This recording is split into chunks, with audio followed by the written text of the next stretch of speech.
జననీ మహిళా bank CEO ఆకుల వెంకటరమణను పోలీసులు arrest చేశారు.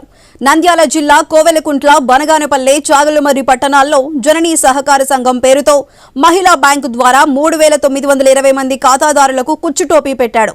సుమారు 1.50 కోట్లు స్వాహా చేసి పరారయ్యాడు. ఇప్పటికే ఈ కేసులో 3 నిందితులను అరెస్ట్ చేయగా ప్రధాన నిందితుడు వెంకటరమణ ఎట్టకేలకు పోలీసులకు చిక్కాడు. మరో 2 నిందితులను అరెస్ట్ చేయాల్సి ఉందన్న సిఐ హనుమంతు నాయక్ ఇటువంటి నకిలీ సంస్థలను నమ్మి ప్రజలు డిపాజిట్ చేయవద్దని ప్రజలకు సూచించారు.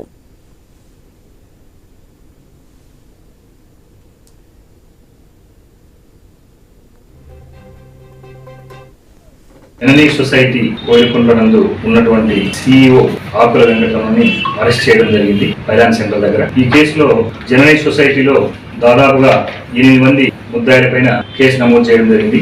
ఇందులో సుమారుగా 800 మంది బాధితులు డబ్బు కట్టి రకరకాల ఫిక్స్డ్ డిపాజిట్ కానీ, సేవింగ్ రూపంలో, లోన్ రూపంలో ఇవన్నీ కూడా వాళ్ళు దాదాపు 1,10,00,000 రూపాయలు అమౌంట్ జమ చేయడం జరిగింది.